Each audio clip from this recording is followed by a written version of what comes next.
Hello, everyone.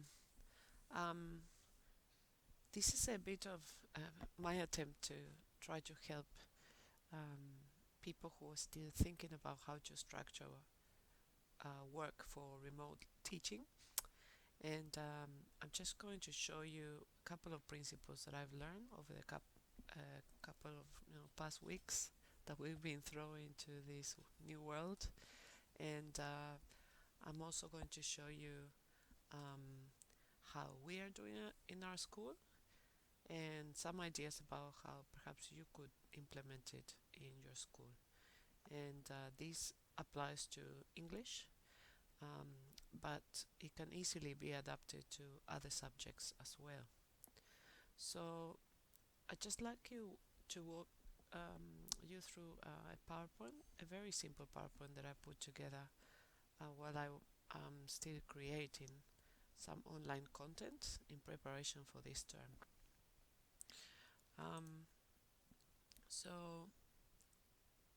It says here online learning is one way of structuring learning, again, because I do not claim to be an expert in this and I'm still learning myself.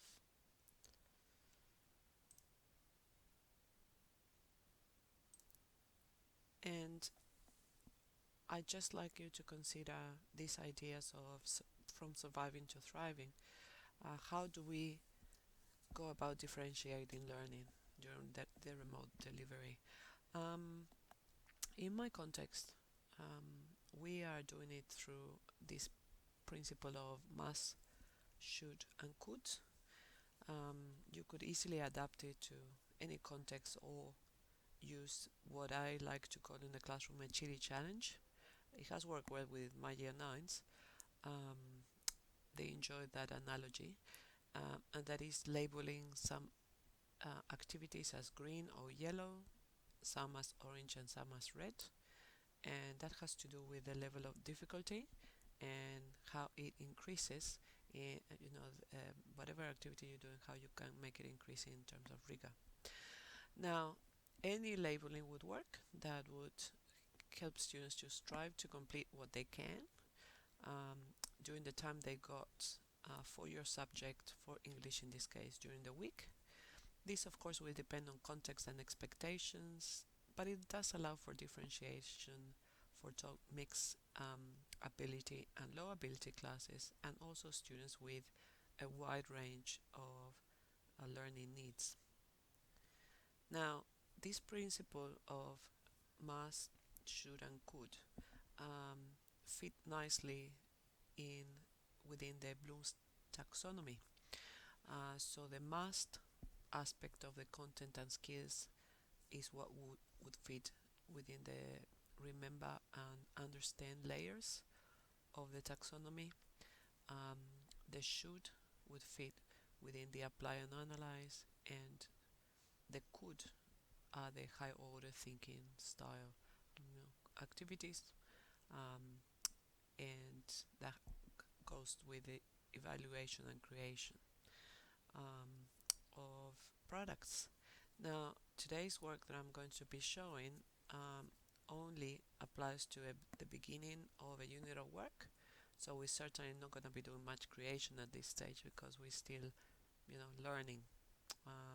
The creation will be a bit of writing. That's all. Okay, so now there are some key principles for remote learning, and I've drawn on some of the work of the Canvas team. And again, I'm not a Canvas expert, but I've been learning quite a bit from them.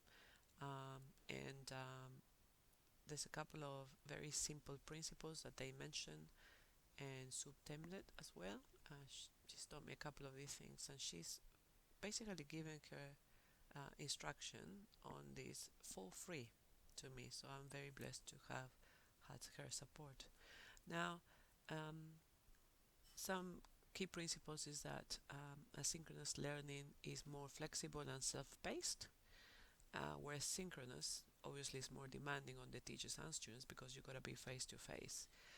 However, it is important to have that at some point during the week to reinforce that element of the human connection and check in with the students, with each other, and perhaps provide some explanation, face-to-face explanation or instruction, and students will always see that as clearer than just reading something out, because obviously they need to rely on their ability to comprehend text and numerous other um, obstacles that they may be facing and distractions in the home environment um, that will stop them from comprehending what you are trying to tell them.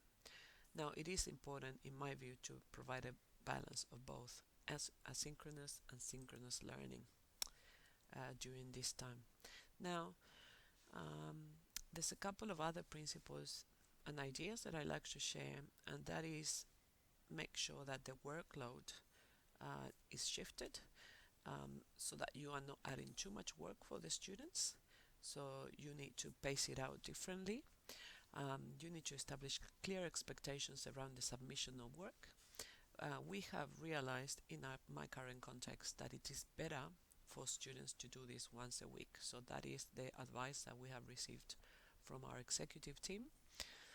So we are switching to that because in the last few weeks of term one, we were requiring students to submit something every single lesson, and that is definitely not sustainable over time.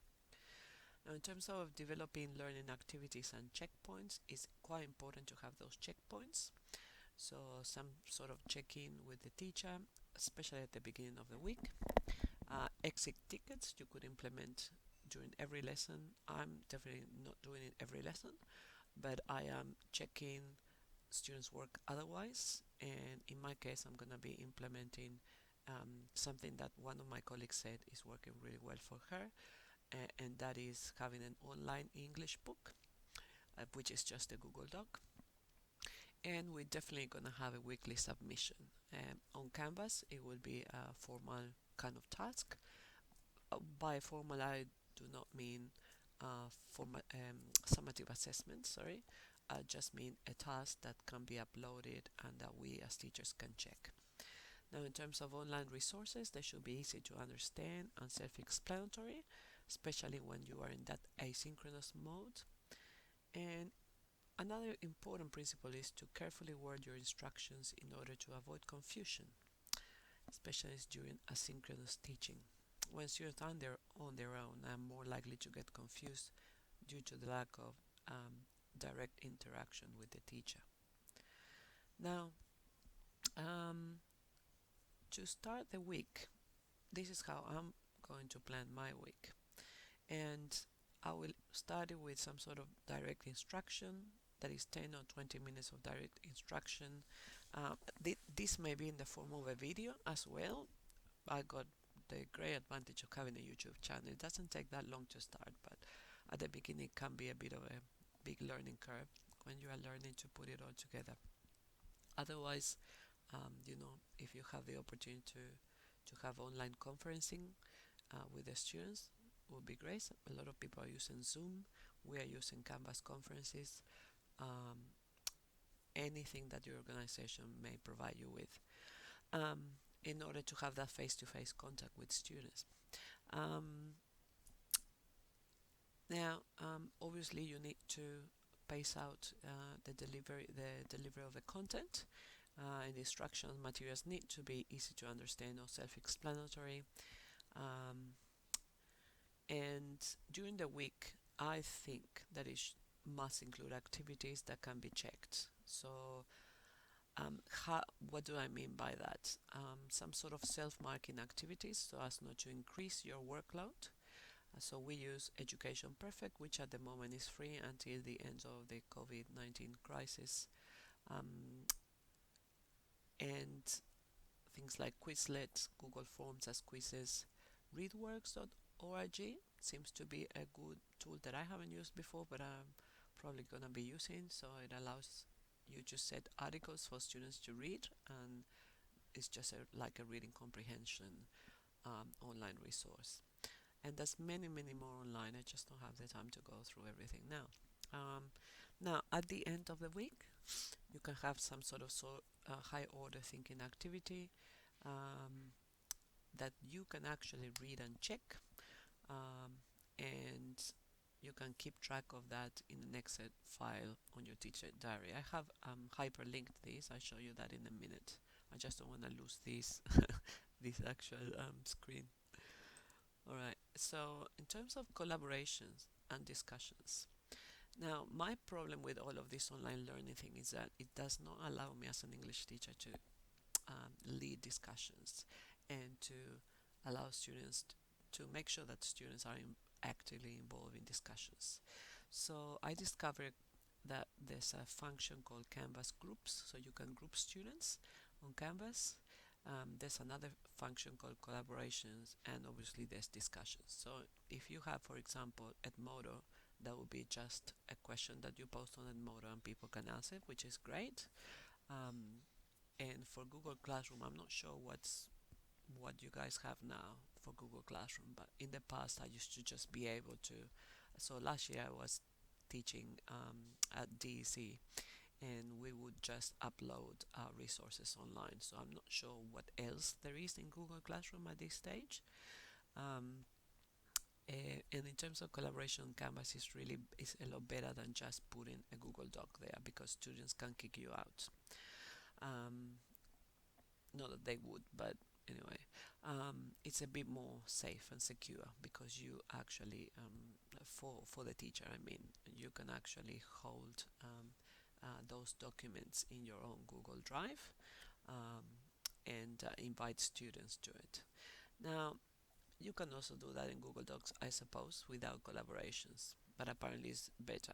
I need to use that too. I haven't used that yet, but Google Docs and Slides are excellent even without having Canvas, and as you know, you can see comments and students can post comments to it, and it can somehow enhance that collaboration.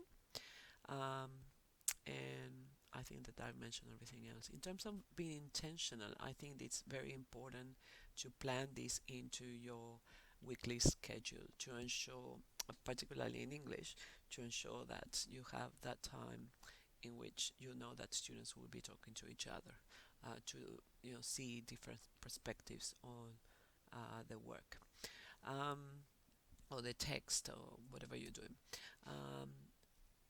During one of those days, I think it's important to create a group on Canvas or have a discussion on Edmodo, and follow their progress on a Google Doc, a collaborative Google Doc or Google Slides. Okay, this will keep them accountable, and you should be able to check on their progress and at a agreed time. I think that would also be important, that you say, well, on a Wednesday we are going to have collaboration time, or on a Monday, and this will be the question for the week, or this is the question for the week, etc. In terms of assignments, on Canvas it can be created as individual or group assignments, and on Google Classroom you can get them to submit their assignment individually, but with a version history function. You can also check, I believe that I have attached that here, you can also check who's been working on it and when.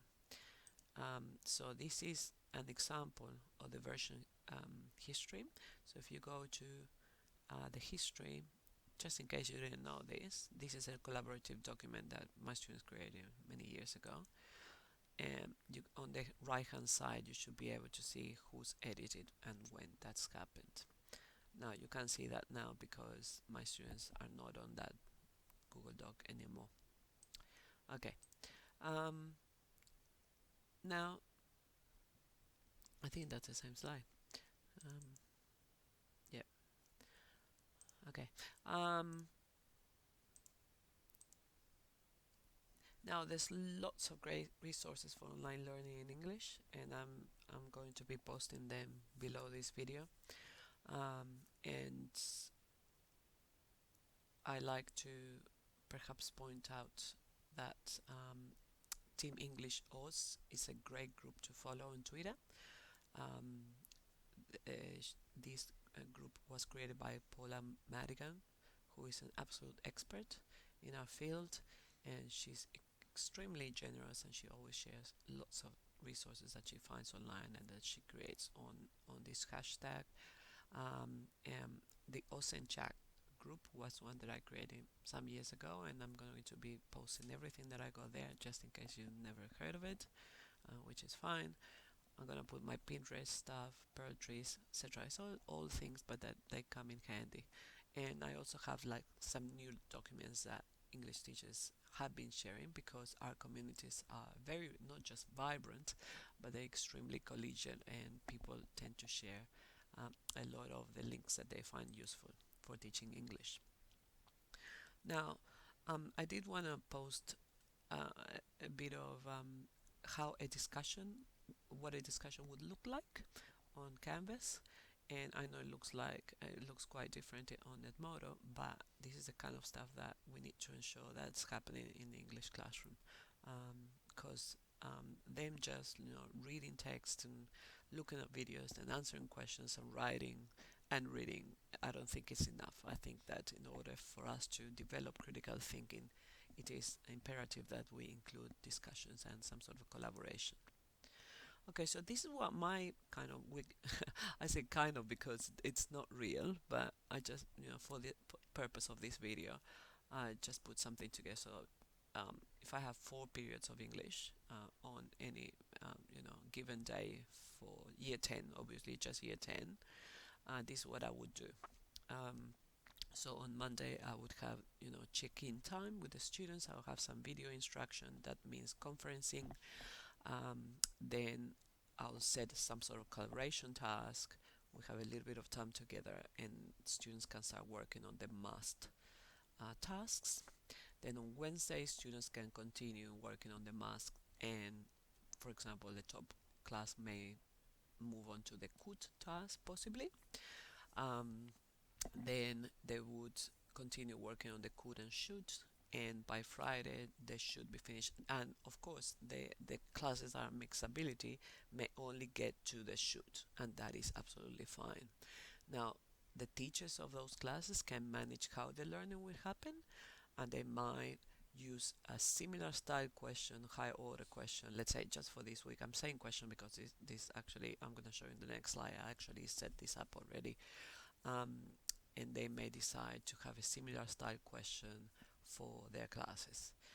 But the top class should be able to complete everything, and perhaps I'm being a bit ambitious, and I may set something for 1 week, and then they might have to continue working on it until the first lesson the following week.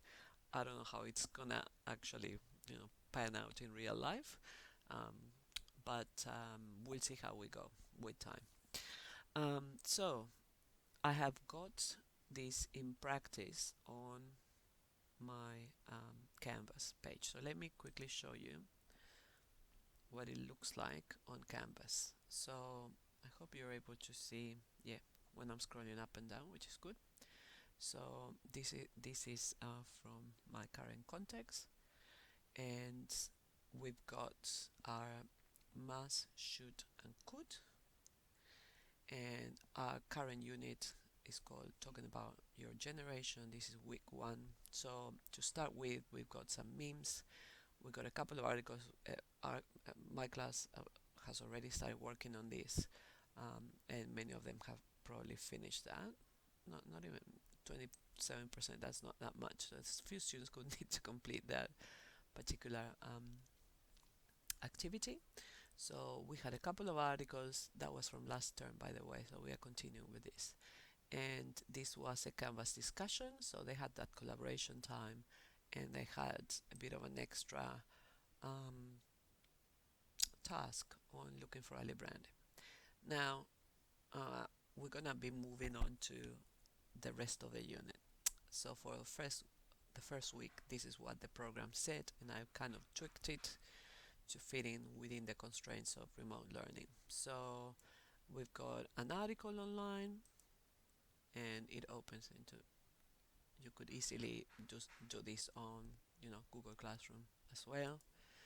And we've got some questions, and I just created a very simple template for students, because the article online actually has this table, which is excellent, but it's quite long. So it's got a lot of information about the different generations, and I've just said just fill in a summary and save this in your English folder. Okay, so that's the first task. And then they have to look at 3 memes. By the way, I have forgotten to add the the link, but the memes are all on my Pinterest. I can show you the very quickly the no, it's not there. Anyway, it is just a Pinterest link. Sorry guys. All right, and the students have to just write a very short paragraph and structure using PIL. Unfortunately, I know most people don't like PIL, but it's a way just to help the students who struggle with writing. Then we have a Quizlet and vocabulary building on just some words that they might be able to use. And some are quite simple because remember, everyone in year 10 should be able to tackle this task. Some are not so. And then there's some fun. That's when the teacher obviously should be able to run a Kahoot, because all students love Kahoot, or most students do anyway. And that's the end for the must tasks. Now, the rest of the classes should be able, many of the classes should be able to complete the should activities. So this is an article from the 1940s. I don't know why it's saying that. Should not be saying that, but anyway, it's just linked to my Google Drive.